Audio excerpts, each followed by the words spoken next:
I'm the king of debt. I'm great with debt. Nobody knows debt better than me. I've made a fortune by using debt. And if things don't work out, I renegotiate the debt. I mean, that's a smart thing, not a stupid thing. Well, it wasn't that long ago that Donald Trump dubbed himself king of debt. Inflationary populism now could actually be the president's path forward to fixing this economy. In the process, perhaps also remaking the Republican Party. I want to bring in our panel to discuss. Katrina Pierson is a spokesperson for the America First Action. And of course, she was a former Trump campaign national spokeswoman. And Ron Meyer, a media D.C. political analyst. Katrina, let me start with you because, we came out the gate the first year. President Trump's conservative marks were very high, in fact, higher than Ronald Reagan's. There's some speculation that maybe he shifts gears more toward Donald Trump, the businessman. So he's not going to be afraid of maybe early running up debts, inflationary pressures to fix this economy. Am I on the right track? Is that what we could be looking at right now? Well, I think you're right in the sense, Charles, that, Donald Trump is a businessman, which means he can see the broader picture. He's not focusing on a snapshot in time. And surely people didn't think that by electing Donald Trump that things were going to stay the same. And when you do take a step back and look at all the reforms that he's proposed and talked about, the bigger picture means a good, healthy economy. He is someone that wants to put America's oxygen mask off first. And when you really look at it, inflation is just another name or a fancy name for raising wages. We have a president that supports the people, not the banks, and we've got to get on track. Ron, what do you make of it in D.C.? What are they saying about this? Again, the first year, President Trump, he kept all of his promises, particularly the conservative promises from Supreme Court to getting rid of regulations, to federal judges, everything that you want. Again, better than Ronald Reagan, but it feels like this is the year he's going to say, hey, guys, let me show you what I bring to the table.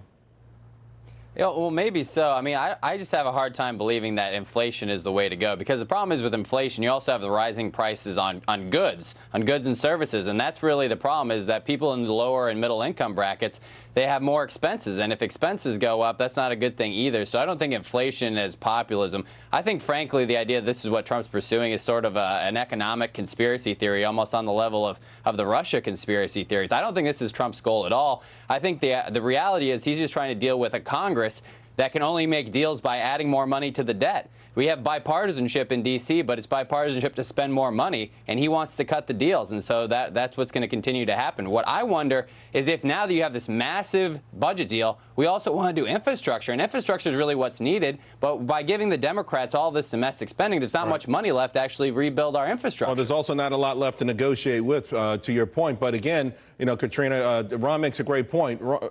President Trump doesn't really have the forces right now, even though they have a slight edge in the Senate and a bigger edge in the House. The negotiating forces, people have been critical, particularly Mitch McConnell, that maybe he just hasn't been able to negotiate these deals and use the strength of the hand that he's been dealt.